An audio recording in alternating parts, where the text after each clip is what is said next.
In this video, we're going to go over a list of updates from Abaxx Technologies' most recent press release, a company I am a shareholder of, full disclosure. If you're new to Abaxx's story, I'd recommend watching my introductory video on the company before this one. I'll link to that in the description below if you're interested. So jumping right into things, Abaxx is still in the process of finalizing preparations to launch their new commodity futures exchange. And the exchange is fully developed internally, with all systems ready to go. But the issue we're seeing now is with raising regulatory capital from strategic partners. And we'll get more into that as we go through the press release, but that explains what we're seeing right at the start here.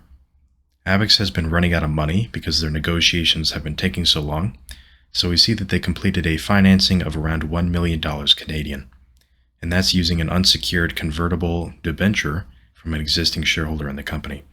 It could be Josh Crum, the CEO himself, could be Robert Friedland, either way. We have some parties looking out for us to try to minimize the dilution that we could see over the coming months. The conversion price is around $7.15 Canadian, with an interest rate of 10%. This money is likely being used to pay off previous loans the company already took out with Base Carbon. And Abaxx is currently diluting around 1% of their share count per quarter, and they've also been looking to sell off some of their relatively unimportant assets off of the balance sheet, like a port royalty that they acquired during their reverse merger in 2020 with New Millennium Iron. Moving down into the corporate milestone highlights, we can see that Abaxx is still planning on launching the exchange in Q4 of this year, receiving all regulatory licenses needed to operate the exchange. Now, how viable is this? Will certainly be dependent on how quickly they can close their strategic financing goals. Management's previously commented that once we have our regulatory capital requirements in place, which is around $20 million in total at a minimum, then we could see Abaxx get all their licenses pretty quickly afterwards. And as much as investors would love to believe that we'll see an exchange launch in Q4, this has become a "we will believe it when we see it" stock. Unfortunately, management has been unable to provide accurate timelines for when we'll see the completion of development milestones up until this point.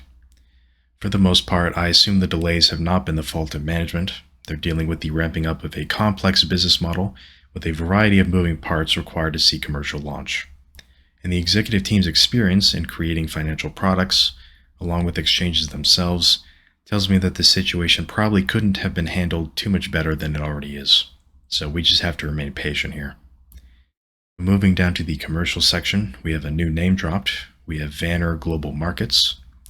And the company is an inter-dealer brokerage firm for energy and environmental markets.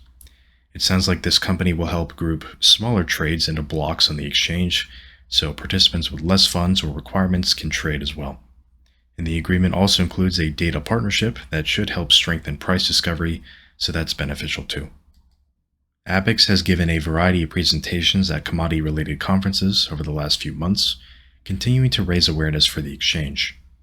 And the company has demonstrated a clear market interest in their products, especially when 43 market participants in the commodity ecosystem have already declared their interest in trading on Abaxx's exchange. So as mentioned earlier in the video, Abaxx needs at least around $20 million to satisfy regulatory liquidity requirements to launch their exchange. They want to do this with large market participants to give them a vested interest in Abaxx's success. Abaxx is selling off equity in the exchange, not the parent company, Abaxx Tech, so retail investors are not getting diluted here. Our ownership in the exchange will be, though. So this essentially would guarantee that interested firms would trade on the exchange and provide some much needed liquidity at the beginning, because futures exchanges work off of network effects, so the more firms we can get to trade on the exchange earlier on, the easier it will be to see the product scale, especially if these companies are huge players in the LNG, carbon, and nickel sectors, which are the futures products Abaxx will be ready with at launch. Abaxx needs $8 million USD for the RMO license and around $10 to $11 million for the clearinghouse requirements. Bare minimum, the $20 million will be raised in 2 tranches, and we were expecting the first tranche to close in September, but has now been extended into October. Now what the holdup is, we can speculate all day, but the fact of the matter is there's more waiting to be done. Josh confirmed on Twitter that there will be several corporations nearing being signed on through definitive agreements, but we'll see how long this process can drag out for. Something the company's been working on has been uplisting to the CBOE, a Tier 1 exchange that's offering a new global listing opportunity. So ABXX can simultaneously list on equity exchanges in the United States, Canada, the United Kingdom, and the Netherlands. Now, Josh confirmed that the uplisting to the CBOE is not a requirement that other strategic investors want to see. Considering it's likely that the leading global market infrastructure operator they mention as the first partner in their strategic financing is likely the CBOE themselves. From Josh's wording in this tweet here, it sounds like CBOE might be requiring ABXX to be uplisted before seeking to complete the financing. So this is a potential reason why things have been delayed. But ABXX has received more comments and questions from the SEC, so they're still in the process of getting all their documentation ready for uplisting, which looks like we won't be interrupted on due to a government shutdown, since it seems like a bipartisan funding stopgap is passing, but full effects are unknown at this point. We also got confirmation that the nickel sulfate futures contract will be ready at launch.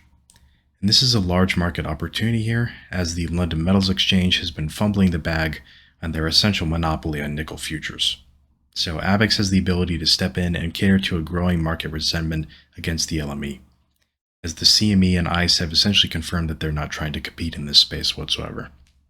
So given ABXX's success with market participants in the nickel space, they actually have trading firms in the battery metal sector asking them to expand with more products. So ABXX is in discussions and product scoping for a new lithium futures contract as well. The delays have been so prolonged at this point that we have nickel futures at launch and we're discussing lithium. So yeah, at least it's a positive that we have more products coming shortly. ABXX also mentions that they have a precious metal solution in stage 3 of development, which is one of the final milestones in futures product creation. But they also mention that this effort is broader than just futures market development. And what could this mean? Well, for starters, we know that this contract will be a gold contract, since Josh is a big fan of gold, and they've mentioned it before in previous investor calls. But the effort being broader than futures markets likely refers to the usage of hard assets as collateral, particularly in lending markets. And this is something that Josh has been increasingly public about, and ABXX likely wants to increase the visibility into the verification and ownership of hard assets through blockchain technology. Digitized smart contracts will confirm the whereabouts, value, and ownership of the commodities being used in financial settlement.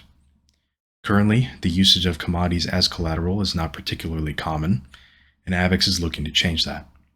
Global lending markets are worth trillions of dollars, and if ABXX can become an intermediary in this space, I don't even want to think about what that could mean for the share price. This video is just going to sound too much like a pump.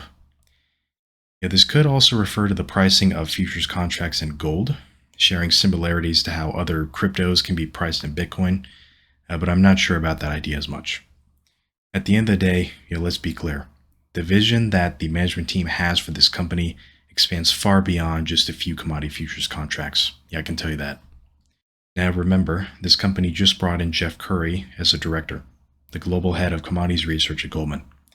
And the experience the entire management team has in futures products, the commodity space, and the financial sector in general gives them all the insights they need to address major structural issues in global markets. You don't attract this type of talent with nothing going on behind the scenes. And even with all the delays in this company's development, they haven't lost any executive talent, and that says something.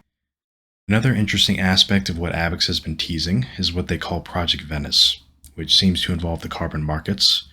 My assumption on ABXX's involvement with the carbon markets and Article 6 is that they're linked to Project Venice. Article 6 is a part of the Paris Agreement, which allows countries to cooperate with each other to achieve their climate goals, where in most situations currently, market participants in compliance carbon markets just trade with other companies in that region of the world. So for example, firms in Europe under the EU ETS just trading with other European firms.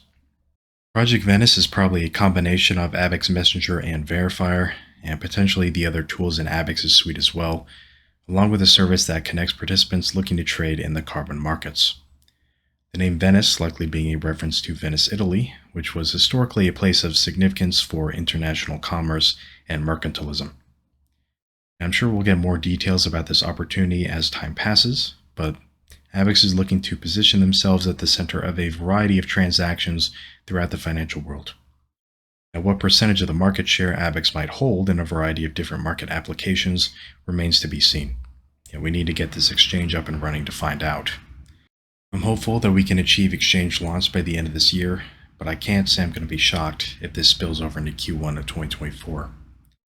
The main blocker at this point is getting adequate funding, which we could ultimately just raise through a private placement, but the goal is to get market participants vested in Abaxx's success.